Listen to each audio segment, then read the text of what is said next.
Welcome po muli sa Philippine Weather Trivia again para po sa mga bago sa channel na to. Ako nga po muli si Alvin Pura, isang meteorologist at ang inyong weather dito. So balikan na natin itong bagyo sa loob at labas ng ating Philippine area of responsibility.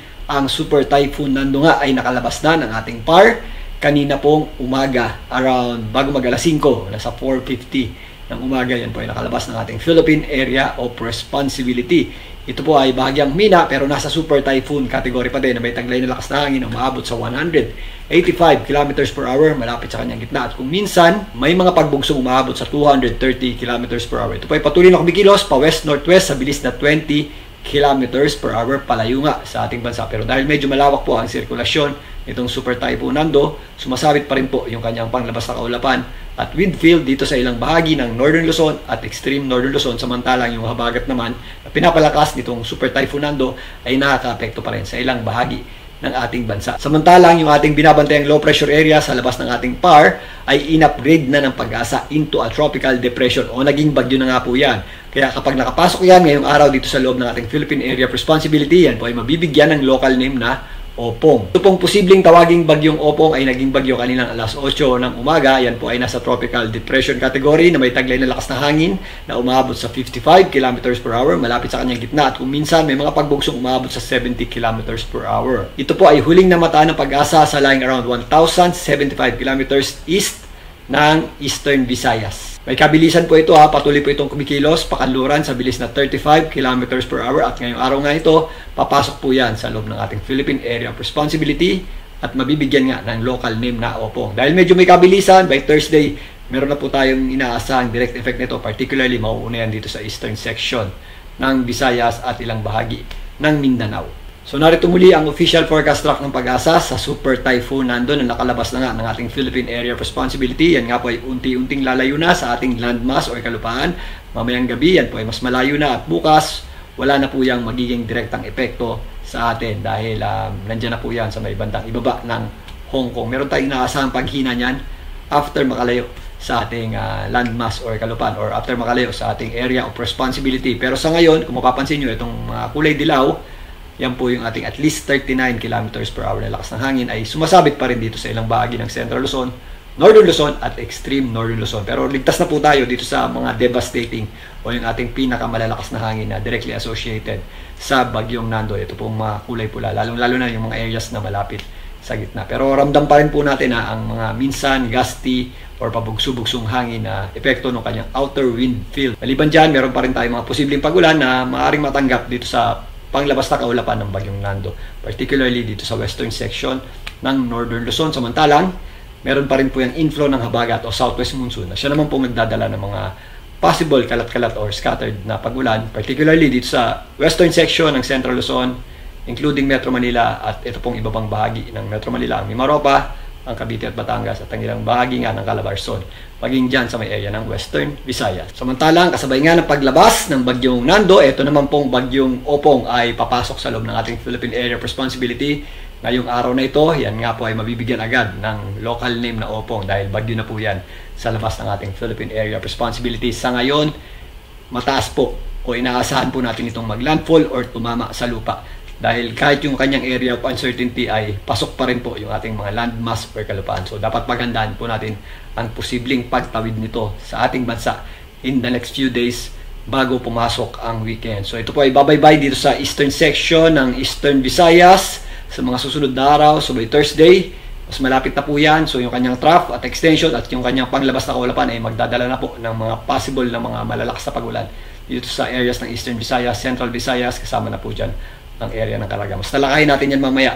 Pero habang lumalapit pa yan, by Thursday hanggang Friday, mas madadagdagan po yung ating mga pagulan. At direct effect yan, particularly dun po sa mga areas na dadaanan nito. Sa ngayon, yung ating area of uncertainty at yung ating center track ay pinapaadaan ito dito sa Bicol Region at Eastern Visayas, tatawid ng areas ng Mimaropa, palabas dito sa may West Philippine Sea sa darating na Sabado hanggang Linggo. So yan po ay magkakaroon ng direct effect sa malaking bahagi po ng ating bansa, Luzon, Visayas at Mindanao. So narito po ang ating satellite image para sa lagay ng ating mga kaulapan na nakaka-apekto sa ating bansa. Unahin natin itong Super Typhoon Nando na nasa labas nga ng ating Philippine Area of Responsibility. Significantly nabawasan na po yung ating mga pagulan, lalong-lalo na dito sa eastern section o yung mga areas na nakaharap sa Pacific na naapektuhan ng bagyong Nando. Yan po mga areas ng Cagayan, Isabela, Abra, Apayao, yung mga kabundukan dito sa may Cordillera, itong Aurora at Quezon, Isabela yan. Yung mga areas na nandito sa kabila, extreme northern Luzon, nabukasan na rin po yung ating mga pagulan. Sumisilap na po ang araw dyan. Pero ito pong areas ng Ilocos region, medyo mas maulap pa ang panahon natin dyan. At meron pa rin tayong mga possible na mga pagulan. At meron din tayong mga possible thunderstorms. Pero ito pong areas ng Pangasinan, ilang parts ng La Union, Benguet, kasama po dyan ang Zambales, Bataan. Mostly, meron tayong mga possible na malalakas na pagulan pa dyan dahil sa epekto ng ating habagat o southwest monsoon na pinapalakas nito pong bagyong Nando. Ang natitirang bahagi ng Central Luzon, maulap ang panahon natin at pwede rin po tayong makaranas ng mga scattered at kalat-kalat na pagulan. Kasama po dyan ang Bulacan, Pampanga, Tarlac at Nueva Ecija. Ang nagpapaulan din po sa ilang bahagi ng Metro Manila ay ang ating habagat o southwest monsoon. Malayo na po ang bagyong Nando. Wala po yung direktang epekto sa atin maliban sa mga pagpapalakas nga ng ating habagat. Ganun din po ang panahon natin sa Rizal, Cavite, Batangas at ilang bahagi ng Laguna. So ito pong Mimaropa, particularly ang Palawan at Mindoro, meron pa rin tayong mga possible na mga scattered at kalat-kalat na pagulan dyan at mga possible thunderstorms. Samantalang, itong mga areas ng Quezon, Bicol region, ito pong mga nakaharap sa east, again, mas maganda na po ang panahon natin dyan. Maliban lang sa mga pulo-pulo o yung mga pagulan natin tuwing hapon at gabi. Ganun din po ang malaking bahagi ng Visayas. Ito pong Palawan, maaliwalas na po ang panahon natin dyan, maging dito sa areas ng Mindanao, kung saan nagpapakita naman po yung ating araw. Pero possible po yung ating mga isolated o mga pagulan at thunderstorms tuwing hapon at gabi. Ganun din po ang areas ng ito nga pong eastern section ng Mindanao, mas maulap po tayo ng bagya dyan. Pero again, yung mga pagulan natin dyan ay mga localized lamang or mga isolated na pagulan at thunderstorms. So kasabay nga ng paglapit nitong tatawagin nating bagyong Opong sa darating na Huwebes, mostly concentrated na po yung ating mga pagulan. At sumasabit na nga yung kanyang mga kaulapan dito sa eastern section ng Visayas. So, ang malaking bahagi ng Visayas, possible na po tayong makaranas ng mga scattered at kalat-kalat na pagulan dyan, mostly dito sa areas ng eastern Visayas and Mimaropa. Meron din tayong mga pagulan dyan, dulot ng ating habagat o southwest monsoon. So, by papasok na weekend hanggang Friday, doon natin mas mararamdaman yung epekto nitong bagyong si Opong. Ito ay sa darating na Biyernes, mas ramdam na po ang mga pagulan yan sa Bicol region, Calabarzon, and Mimaropa area. So ito yung times na napakalapit na ng bagyong Opong dito sa ating landmass o ekalupan. So patawid na po yan dito sa gitnang bahagi ng ating bansa by this time kung hindi magbabago yung kanyang traka. So mostly, meron tayong mataas na tsansa ng pagulan sa malaking bahagi po ng ating bansa, maging dito sa eastern section ng Northern Luzon at Central Luzon. So yan po yung ating inflow ng hangin naman papunta dito sa bagyong Opong. So bago pumasok ang weekend, mararamdaman na natin ang epekto nitong bagyong Opong hanggang sa makalabas po yan dito sa may West Philippine Sea sa darating na Sabado. So ito pong buong areas ng Luzon, kasama po dyan ang Metro Manila, meron tayong mga possible na mga pagulan at depende po kung hanggang saan ang ilalakas ng bagyong Opong sa kanyang lakas ng hangin.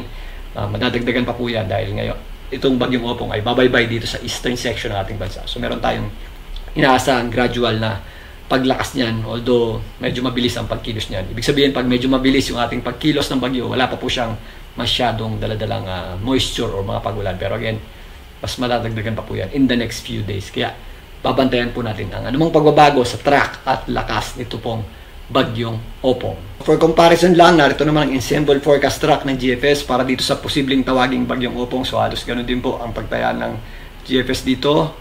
Mostly from Eastern Visayas hanggang Bicol region yung ating landfall o yung ating pagtama nito dyan po sa general area na yan at tatawid nga sa gitnang bahagi ng ating bansa, particularly dito sa Mimaropa area, Marinduque, Mindoro at papunta dito sa may West Philippine Sea. Ito pong kulay itim, yan po yung ating average track o yung ating posibleng ang puntahan o generalized track nitong ating binabantayang posibleng maging bagyong Opong. So meron po yung magiging direktang epekto sa atin mula Thursday hanggang sa pagpasok ng weekend. So yan muna pagtalakay natin dito sa palayong Super Typhoon Nando at ang papasok naman na posibleng tawaging bagyong Opong. Again, ngayon pa lang paghandaan na natin ang posibleng epekto ng paglandfall o pagtama sa lupa nitong bagyong Opong bago pumasok ang weekend.